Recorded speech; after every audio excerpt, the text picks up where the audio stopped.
Myriam a 60 ans et avec les baumes sonores, elle a choisi de traverser le pont qui la sépare d'elle-même. Dans cette série de capsules, nous suivons sa traversée au fil des écoutes, semaine après semaine. Nouvelle étape de cette traversée, libérer les mémoires stagnantes, relancer la circulation dans le bas du corps et transformer la dépendance en autonomie grâce à la cure autonomie et puissance féminine. Dans cette capsule, nous faisons le point sur la 4e semaine d'écoute avec le baume sonore numéro 21 dédié au bassin et aux jambes. Vous êtes les bienvenus à bord. Pensez à vous abonner et à partager ce podcast. Bonjour Myriam. Bonjour Erin. Aujourd'hui, nous allons parler du bassin et des jambes qui sont véritablement les fondations de l'architecture physique de l'être. En forme de coupe, le bassin représente le socle de l'incarnation et le berceau qui accueille la vie. Il constitue donc un puissant réservoir de mémoire transgénérationnelle et tout autant de programmes à dissoudre pour l'être qui s'individualise. Irrigué par le sang et la lymphe, le bassin et les jambes sont également en lien avec l'eau et les émotions. Ils sont le siège des peurs, du doute, de l'indécision qui peuvent paralyser l'être dans son mouvement et son action, d'où l'expression « avoir les jambes coupées ».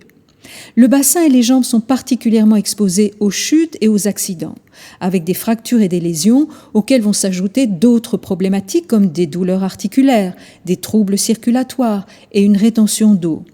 Or, une perte de mobilité peut représenter un signal d'alerte et un changement de cap. C'est le moment de faire une pause et d'entrer en vous pour en comprendre le sens. Vous pouvez également avoir l'impression de stagner dans votre vie et de ne plus savoir où aller. Vous pouvez avoir le sentiment de ne pas être soutenu ou de ne plus pouvoir assumer vos responsabilités. Dans ce cas, revenez simplement à vous, dans votre centre, et demandez-vous quels sont vos besoins fondamentaux. Car l'inertie est bien souvent une préparation à une nouvelle direction de vie plus essentielle pour vous. Revenir à soi permet de trouver une nouvelle impulsion, de relancer le mouvement et la circulation de l'énergie dans le corps. Voilà ce qui se joue dans cette étape. Alors, comment s'est déroulée cette semaine d'écoute, Myriam ? Confortable ou pas confortable ? Plutôt confortable et très magique. As-tu noté une ou des sensations corporelles particulières ? On était dans le bassin et les jambes, et vraiment la douleur cette fois-ci était dans les jambes, la jambe gauche particulièrement, au point que le muscle de la cuisse tressautait littéralement. Donc il y a eu aussi des douleurs dans les cervicales avec toujours cette impression de dos décalé, mais le bassin, les jambes, c'était très présent, et ce mouvement aussi dans le bas-ventre qui est toujours là, comme si de nouveau la vie était en train de s'enraciner dans cette région de mon corps. Et puis, il y a eu aussi des douleurs aux hanches. C'est une zone d'ordinaire qui me laisse tranquille. Mais là, en l'occurrence, j'ai bien senti mes hanches. As-tu constaté un mouvement ou un changement dans le corps ? Alors, il s'est passé quelque chose d'un petit peu particulier. C'est qu'à un moment donné, vraiment, j'ai eu l'impression que les cellules de mon corps qui travaillaient n'étaient que sur la partie gauche, au point que je me disais même, mais je n'entends le baume que dans la partie gauche de mon corps.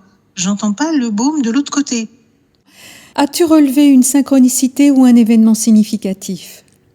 Il y a eu un florilège de synchronicité. C'était une semaine particulière où on avait décidé de passer quelques jours à Center Park en Sologne. Et ça n'a pas très bien commencé, puisque dès la première nuit, j'ai commencé à avoir très mal à la gorge. Ce qui était très amusant, c'est que le seul mot que j'ai eu dans la tête à ce moment-là, c'est « il faut de la propolis ». Et quand je me suis réveillée, je me suis dit, mais comment je vais faire pour trouver de la propolis à Center Park ? Ça tombait bien, c'était le jour où il y avait un petit marchand local de miel qui était là. Et comme par hasard, évidemment, il avait de la propolis. Et en 24 heures, avec sa propolis, le problème était réglé. Et dans la foulée, ma fille a gagné une très jolie bougie. Voilà, ça a commencé comme ça. Je me suis dit, le premier jour qui commence comme ça, c'est de bon augure. Et ça a continué comme ça. Plusieurs jours d'affilée où il y avait des cadeaux, des choses qui nous étaient offertes, qui nous étaient données, avec une fluidité. C'était juste magique. Voilà, il n'y a pas d'autre mot, c'était magique. Ça sent bon la magie. Alors, je reviens à cette histoire du bassin. Dans mon introduction, j'ai parlé du bassin en tant que coupe. Et si tu te souviens, dans l'étape précédente, on a parlé de la coupe d'abondance, de la corne d'abondance. Tu as notamment raconté ce moment de grâce comme hors du temps que tu avais vécu face à un magnifique cerisier en fleurs. C'est comme si ce moment de grâce avait réouvert une porte très intime, secrète en toi, qui te redonnait accès à la beauté, à la grâce et à l'abondance. Et qu'est-ce qui arrive derrière? C'est un séjour à Center Park, donc dans une nature amplifiée. On n'est plus simplement au jardin des plantes face à un cerisier, mais tu es complètement immergé dans cette nature. Et là, tu vas vivre une simplicité, une fluidité et de l'abondance, des cadeaux à profusion. Parce que tu m'as parlé effectivement de la magie de cette rencontre avec cet artisan qui fabrique du miel à la propolis. Raconte-moi aussi l'histoire des daims qui fait partie de la magie de ce séjour. Et puis, il y en a eu d'autres, je crois. Alors, quand même, il faut savoir qu'on était à un endroit où il y a des daims qui sont en liberté, qui peuvent se promener entre les différents petits chalets, on va dire. Et nous, ça faisait à peu près 2 jours qu'on était là et on voyait toujours aucun daim. Il y avait rien, quoi. Il se passait rien. Mais sauf que moi, intérieurement, je voulais voir des daims. Vous savez, comme les enfants qui disent « Oh, je voudrais tellement avoir cette glace-là, quoi. » Et je ne doutais pas que ça arriverait. C'était ça qui était drôle, c'est que je ne doutais pas que ça arriverait. Et à un moment donné, j'ai décidé de passer par un autre chemin que celui qu'on empruntait. Et ben là, bingo, on est tombé en plein sur un troupeau de daims. Et alors après, on n'arrêtait pas d'avoir des daims. Au point que, un soir, tout le monde était endormi, j'étais installée sur la terrasse, je regardais la nature, je m'imprégnais de cet endroit, et là, les daims sont arrivés sur la parcelle. Là, pour le coup, j'ai une belle émotion qui monte parce que c'est un moment de grâce. Les daims, c'est d'une beauté, d'une douceur. Ce sont des animaux, mais tellement beaux. Et ils sont juste venus tranquillement, on se regardait. Est-ce que tu réalises, Myriam, la reconnexion qui s'effectue tout au long de cette cure, après un nettoyage émotionnel qui a été certes pas confortable et qui t'a mis dans une grande vulnérabilité, mais qui a abouti à un moment donné sur l'ouverture d'un espace très profond, ce sacré en toi dont nous avons parlé avec le sacrum, c'est-à-dire la partie la plus intime, la plus secrète, la plus en dedans de toi. Et cette porte a été réouverte. Et là, tu redécouvres la beauté, la douceur, l'émerveillement, l'abondance. Toutes ces expériences, depuis l'expérience du cerisier qui a été comme une clé, qui t'a permis de regoûter à la grâce de vivre la magie qui circule lorsque l'on laisse l'énergie faire son job sans interférer. Oui, je recontacte ça et c'était jusqu'au point de... à un moment donné, un écureuil, il a passé son temps à s'amuser dans les branches, juste sous mes yeux. Je ne voyais que des choses qui m'émerveillaient. Comme c'est précieux. C'est exactement le mot que j'avais en tête. Précieux. Ce qui est sacré est précieux. Mais tu vois, c'est à ça que j'aspire depuis si longtemps, de sortir de cette prison intérieure, faite d'obligations, de contraintes. Tout ça me coupe de la vie et de la magie de la vie. Et je commence à équilibrer ça en moi, je le sens. Et maintenant, la magie, je la vois, et la beauté, je peux la faire rentrer dans mon univers. Elle vient, c'est plus quelque chose qui m'est interdit, qui m'est défendu, qui est hors de propos. Ça peut être là tout le temps. Ben oui, tu vois, tu y as droit, c'est redevenu accessible. C'est ça. Parce que ces mémoires de souillure ont été dissoutes. Ce qui empêche de voir la beauté, c'est les lunettes noires, parce qu'elle est là, elle est disponible. Et en réalité, c'est ton essence qui la crée pour satisfaire à ses besoins fondamentaux. Mais encore faut-il que la connexion soit établie et que les interdits, les non-autorisations, les empreintes de « je n'y ai pas droit », ça n'est pas pour moi, l'abondance, c'est pour les autres, soient levées. Alors effectivement, les premières étapes de la cure, c'est pas confort parce que ça nécessite de recontacter ces charges. Ça soulève beaucoup d'eau, beaucoup de larmes et une grande vulnérabilité. Mais passé cette phase de nettoyage, vois comment tout s'est apaisé, tout s'est illuminé. Mais franchement, ça en vaut la peine. Tu sais, tout d'un coup, je viens de comprendre ce rêve de groupe de femmes que je voyais. pendant cette semaine-là, j'ai eu un rêve où il y avait ce groupe, c'était un groupe qui devait être constitué de 13 femmes, qui allaient partir en voyage, qui se réunissaient entre elles, qui se serraient fort dans les bras, mais parce qu'elles allaient vivre une expérience formidable, un truc vraiment trop bien. Et moi, j'étais à côté et je les regardais. Et tout d'un coup, j'ai réalisé que, mais non, mais la 13e, c'était moi, j'étais dans le groupe là. Moi aussi, je partais en voyage. Alors, on revient à l'étape précédente. Souviens-toi de la pestiférée qui doit être mise à l'isolement, tenue à l'écart. Waouh. C'est plus le cas. C'est une réhabilitation. Tu fais partie intégrante de cette sororité. Ah ben ça me va bien. Voilà, ah ben, ça me va bien. Tu vois, la paria est réhabilitée. Tu fais partie de cette sororité qui part en voyage et qui vit l'abondance, qui reçoit l'amour, qui reçoit la beauté, qui a accès à la partie la plus sacrée d'elle-même. Elle y a accès et elle peut honorer ses besoins fondamentaux de douceur, de beauté. C'est extrêmement précieux. Et là, oui, la magie se révèle à travers un contact avec un artisan qui fabrique du miel, à travers un écureuil, un troupeau de daims, un cerisier en fleurs qui dessine un cœur dans son feuillage. C'est une symphonie luxuriante, mais encore une fois, il suffit d'ouvrir la porte et de lever cette empreinte de souillure et de pestiférée. Je ne mérite pas, je suis misérable. Je suis tellement misérable. Je n'ai pas accès à la beauté, à l'abondance. Et là, tout est ouvert. Je suis fière de toi. Merci. Et donc, quelle est la prise de conscience qui a émergé durant cette semaine ? Je pense que je commence à expérimenter vraiment la vie. C'est vraiment d'accepter de vivre l'expérience de la vie. J'ai beaucoup lutté contre les conditions de vie que je pouvais avoir. Je me suis battue.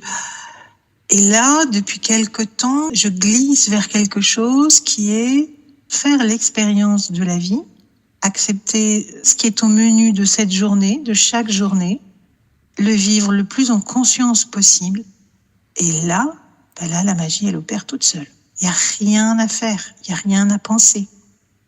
Tout est juste à sa place, vraiment.